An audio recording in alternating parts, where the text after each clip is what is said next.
آدم علیہ السلام کے دو فرزند حابیل اور قابیل،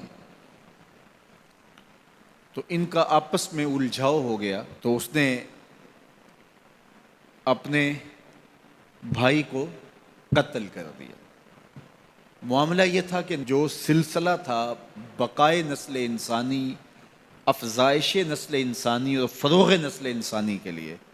وہ یہ تھا کہ چونکہ ایک ہی باپ کی اولادیں تھیں، تو جب ولادت ہوتی تو ایک بیٹا اور ایک بیٹی پیدا ہوتی، تو یہ بیٹا اور بیٹی جو ایک دفعہ پیدا ہوئے ہیں، ان کا آپس میں نکاح نہیں ہو سکتا تھا۔ تو اس کے بعد جو دوسرے بیٹے اور بیٹی پیدا ہوتے تو ان کا مخالف سمت نکاح ہوتا۔ تو قابیل کے ساتھ پیدا ہونے والی جو لڑکی تھی، قابیل اس کے ساتھ نکاح کرنا چاہتا تھا، تو حضرت آدم علیہ السلام نے فرمایا ایسا نہیں ہوگا، لیکن چلو تم قربانی پیش کرو، جس کی قربانی قبول ہو گئی اس کا اس سے نکاح کر دیں گے۔ اس وقت جو شخص قربانی پیش کرتا تھا تو وہ جانور ذبح کرے یا گندم یا جو بھی، تو وہ باہر جنگل میں پہاڑوں پہ مختلف جگہوں پہ رکھ دیتے، پھر آسمان سے بجلی اترتی اور جس کی قربانی قبول ہوتی وہ بجلی اس کو اچک لیتی، اس کو جلا دیتی، اس کو کھا لیتی، اور جس کی قربانی قبول نہ ہوتی وہ یوں ہی پڑی رہتی۔ تو یہ طریقہ تھا قربانی کے قبول ہونے کا۔ اس امت کے لیے اللہ تعالیٰ نے اس عمل کو اور اس امر کو پوشیدہ رکھا کہ قربانی قبول ہوئی ہے یا نہیں ہوئی۔ جس کی قبول ہوئی ہے تو وہ بھی ڈرتا ہے پتہ نہیں قبول ہوئی ہے یا کہ نہیں، اور جس کی نہیں قبول ہوئی وہ بھی لوگوں کے سامنے رسوا نہیں ہوتا، وہ اس کے نامہ اعمال میں درج کر دیا جاتا ہے لیکن وہ رسوا نہیں ہوتا۔ اور دوسری بات کہ ہم خود ذبح کر کے خود کھا لیتے ہیں۔ یہ عجیب ماجرا ہے کہ بروز عید قرباں وہی ذبح بھی کرے ہے وہی لے ثواب الٹا۔ خود ذبح کر کے خود کھایا، اس کی کھال بھی اپنے مصرف میں لے کر آئے اور ثواب بھی خود کمایا۔ یہ اللہ نے اس امت پر احسان کیا ہے۔ تو حابیل کی قربانی قبول کر لی گئی، قابیل کی قربانی قبول نہیں ہوئی، تو اس کو اپنے بھائی پہ غصہ آیا اور اس کو قتل کر ڈالا۔ اب جب قتل کر لیا، اور یہ تھا بھی پہلا قتل، اور انسان کو نہیں پتا تھا کہ اب اس کا کیا کیا جائے، تو وہ اپنے بھائی کی لاش اپنے کندھوں پہ اٹھا کے گھومتا رہا، اب اس کا کروں کیا؟ پھر اللہ نے دو کوے بھیجے، قرآن مجید میں وہ واقعہ موجود ہے۔ تو دونوں کوے لڑے،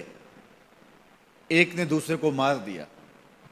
پھر زمین کو اپنے پاؤں سے کریدا اور کوے کو اس کے اندر رکھ کے اوپر مٹی ڈالی۔ تو قابیل نے ایسے سر پہ ہاتھ مارا، کہا کہ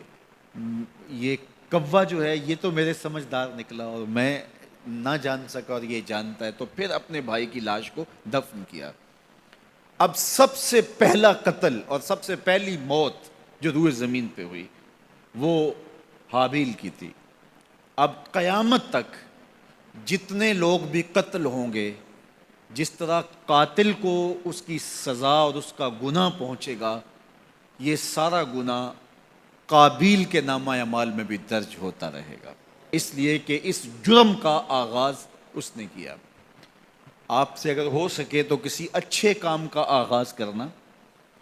کبھی بھی کسی برے فعل کا ذریعہ نہ بننا۔ بعض کا تو ہوتا ہے ایک شخص کوئی ایسا کام کرتا، اس کی دیکھا دیکھی سارے لوگ کرنے لگ جاتے ہیں، اگر وہ اچھا ہوتا ہے تو اچھائی پھیلنے لگتی ہے، اور اگر وہ کام برا ہوتا ہے تو برائی پھیلنے لگتی ہے۔ تو انسانی فطرت ہے کہ وہ دیکھے دیکھے کام کرنے لگ جاتے ہیں۔ تو میں آپ کو یہ کہوں گا، کوئی بھی عمل ہو تو آپ کبھی بھی کوئی کام کرنے سے قبل یہ ضرور سوچیں کہ میرے کسی عمل کے تتبع سے کہیں جو ہے وہ میرے ذمے میرے کھاتے کو ایسی چیز نہ آ جائے۔ اور اگر کوئی اچھائی ہے تو وہ حضور نے ایک دفعہ فنڈ مانگا، تو ایک شخص نے کھڑے ہو کر کے کچھ پیش کیا،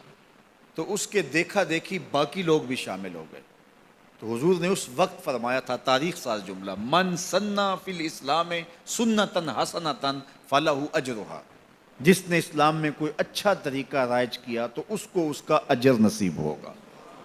اور پھر اس کے دیکھا دیکھی جس نے بھی عمل کیا ان کا اجر بھی اس کے کھاتے میں لکھا جائے گا، اس کا اجر ختم کیے بغیر جس نے بعد میں کیا ہے پہلے شخص کے کھاتے میں بھی درج ہوتا رہے گا۔ میرے حضور کا ایک فرمان ہے کہ خیر کی چابی بنو اور شر کا تالا بنو۔ یہ کتنا جامع نسخہ ہے، خیر کی چابی بنو، خیر کو کھولنے والے بنو، اور شر کا تالا بنو۔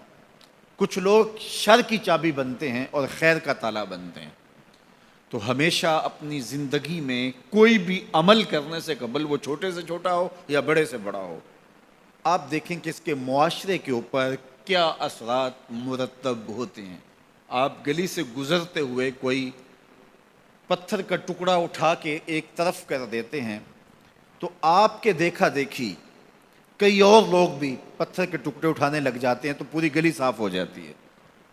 اور آپ اشارے پہ کھڑے ہیں اور اشارہ توڑ دیتے ہیں تو سارے لوگ جو ہے وہ پہلے جھجک رہے ہوتے ہیں، اور آپ نے اشارہ توڑا تو پھر ساری ٹریفک آپ کے پیچھے چلی گئی۔ اس اشارہ توڑنے کا گناہ جتنا بھی ہے، اس کا جو بھی لیول ہے، جس طرح آپ کو ملا اور بعد میں جو آنے والے، وہ سب کا گناہ آپ کے کھاتے میں بھی گیا، اس لیے کہ ریت آپ نے ڈالی ہے، باقیوں کو حوصلہ آپ نے دیا ہے۔ اس طرح بہت ساری چھوٹی چھوٹی باتیں ہیں جو اپنی زندگی کے اندر آپ خود غور کر سکتے ہیں، تو کسی کو گالی بھی نہ دیں، اور جو ہے وہ کسی گناہ کا سبب اور ذریعہ کبھی نہ بنے۔ ایسی ہی اور بھی ویڈیوز پانے کے لیے ہمارے یوٹیوب چینل کو ابھی سبسکرائب کریں اور ویڈیو کو لائک اور شیئر کریں۔